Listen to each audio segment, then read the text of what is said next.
Actually, I was, at the time when I started making jewelry, I was a violin maker. So I've been through several careers. And my husband's a jeweler, and we were each working in our own workshops on our own. And we just decided to unite our energy. And seeing that I like doing all sorts of things, I said, sure, I'll help you with the jewelry. And slowly I learned the art of making jewelry. And he liked my designs. We have completely different styles. So that's how I started. And so I'm sorry, the art restoration, you were going to school for art, not art restoration initially. Yes, I studied art restoration in Florence, Italy. But then, by chance, I started working for a violin maker. Like, these are all, in a way, related jobs. You have to be very precise, technical. And I really like both art restoration and violin making, but there's not much space for artistic creativity. Whereas in the jewelry making, there's like an endless amount of space for that. So is it fair to say you like to use your hands? I like to use my hands, and I like to use my imagination. So what inspires your pieces? Well, as you can see, I have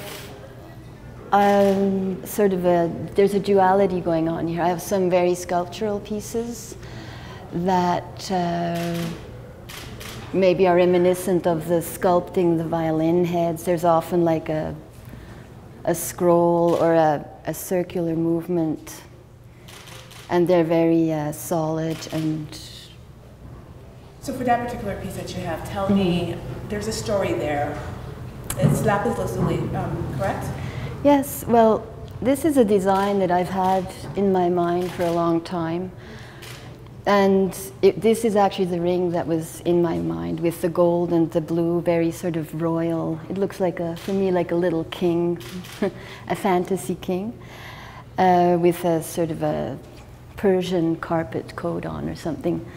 It's, this collection for me, it's something fun, something made out of precious materials, but where I'm having fun, like a fantasy world.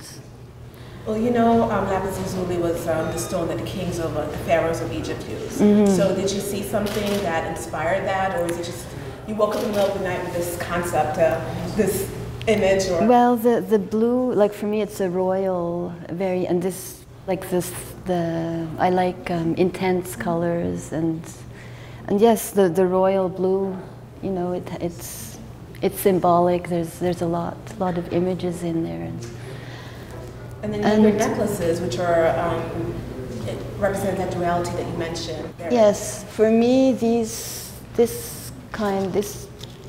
jewelry here is very musical, which is also part of my life, very important part of my life in the violin making. As otherwise, these things, there's a rhythm in them, and when you wear them, they're continuously sparkling, moving with the movement of your body, and.